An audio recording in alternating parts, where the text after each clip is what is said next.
নমস্কার বন্ধুরা, education culture YouTube চ্যানেলে তোমাদের স্বাগতম। তো এখন আমি রয়েছি স্টেট কাউন্সিলের অফিসিয়াল ওয়েবসাইট websct.co.in-এ। তো আজকের এই ভিডিওর মূল টপিক বা মূল আলোচনা হচ্ছে, তোমরা যারা WBSCTর ফার্স্ট সেমিস্টার এক্সামিনেশান দিয়েছিলে তোমাদের রেজাল্ট সংক্রান্ত কিন্তু একটা নতুন আপডেট এসেছে।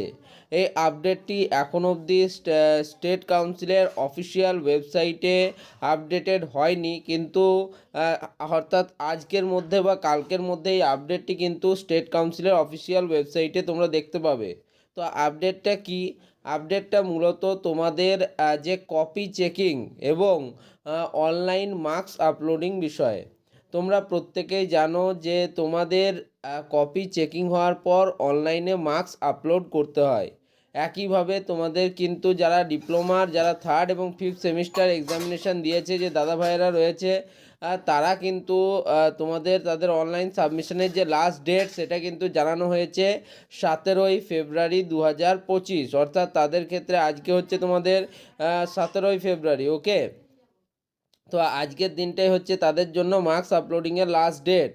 আর তোমাদের দেওয়া হলো 3রা মার্চ, অর্থাৎ 3/3/2025 হচ্ছে তোমাদের মার্কস আপলোডিংয়ের লাস্ট ডেট। যদিও আমার মনে হচ্ছে যে এই ডেটটাও পরিবর্তনশীল হতে পারে, ঠিক আছে। তবে তোমরা অনেকেই বলবে যে দাদা তুমি যে নোটিশটা দিচ্ছ এটা তো ভিত্তিহীন, এখনও অবধি আমাদের স্টেট কাউন্সিলের যখন অফিসিয়াল ওয়েবসাইটেই পাইনি, তাহলে নোটিশটা কিভাবে পাবলিশ হলো? দেখো, এই নোটিশটা মূলত প্রত্যেকটা কলেজের যে প্রিন্সিপাল এবং প্রিন্সিপাল ইনচার্জ স্যারেরা রয়েছেন তাদেরকে নোটিশটা প্রোভাইড করা হয়েছে। এবং এক্ষেত্রে স্টেট কাউন্সিল বেশ মানে কি বলবো, কড়া সুরেই কলেজগুলিকে এটা ইনস্ট্রাকশন দিয়েছে যে যাতে খুব সম্ভবত এই 3 তারিখের মধ্যেই তারা যেন মার্কস আপলোডিংয়ের প্রসেসটা কমপ্লিট করতে পারে। ওকে, কিন্তু প্রত্যেকবার দেখা যায় যে তোমাদের অনলাইন মার্কস সাবমিশনের যে লাস্ট ডেট সেই ডেটটাকে এক্সটেন্ড করতে হয়, যেহেতু পর্যাপ্ত সময়ে কপি চেকিং প্রক্রিয়াটা কমপ্লিট হয় না। ওকে, তো এই সমস্যাটা কিন্তু আজ থেকে নয়, বহুদিন থেকে হচ্ছে। তো যাই হোক, তোমাদের যেহেতু 3 তারিখ একটা লাস্ট ডেট দেওয়া হলো, অর্থাৎ 3রা মার্চ, সেক্ষেত্রে তোমাদের রেজাল্ট নিয়ে কিন্তু একটা আশা চলে এলো মার্চ মাসের মধ্যে। এবার যদি তারপর ডেট এক্সটেনশন হতে থাকে সেক্ষেত্রে কিন্তু এপ্রিল পর্যন্ত তোমাদের রেজাল্টের যে সম্ভাবনা সেটা কিন্তু গড়াতে পারে। দেখো, যদি বলেই তো জানুয়ারি মাসে পরীক্ষা দেওয়ার পর ফেব্রুয়ারি, মার্চ, এপ্রিল এই 3টে মাসের মধ্যেই কিন্তু রেজাল্ট বেরোবার একটা প্রবাবিলিটি থাকে।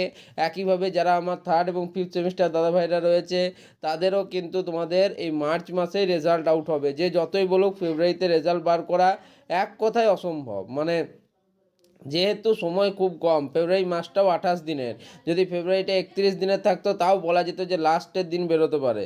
কিন্তু এক্ষেত্রে যেটা মনে হচ্ছে তাদের ক্ষেত্রেও কিছুটা পরিবর্তন হতে পারে, রেজাল্ট বেরোবার মার্চেই কিন্তু রেজাল্ট আউট হবে। তো এটাই ছিল আপডেট, তোমাদের সাথে আমি খালি আপডেটটি শেয়ার করলাম। পরের দিন যখন আমরা মেনু সেকশনের আন্ডারে লগইনে ইনস্টিটিউট লগইন বা ইভ্যালুয়েটার লগইন সেকশনে যখন পুরোপুরি নোটিশটা দেখতে পাবো, তখন আরেকবার তোমাদের শেয়ার করে দেবো যে অফিসিয়াল ওয়েবসাইটেও ওটাই দেখাচ্ছে। তো যাই হোক, আশা করি তোমরা কিন্তু এই ভিডিওটার উদ্দেশ্য বুঝতে পেরেছো। তোমাদেরকে কিন্তু অ্যাওয়্যার করা, প্রত্যেকটা নোটিফিকেশান সঠিক টাইমে পৌঁছানোই হচ্ছে এই নোটিশটার বা এই ভিডিওটার মূল উদ্দেশ্য। ওকে, তো সেক্ষেত্রে তোমরা অবশ্যই কিন্তু চ্যানেলটিকে সাবস্ক্রাইব করে রাখো, ভিডিওগুলিকে লাইক করো, বন্ধুদের মধ্যে শেয়ার করো, যাতে কোনো ইম্পর্টেন্ট নোটিফিকেশান মিস না হয়। ধন্যবাদ।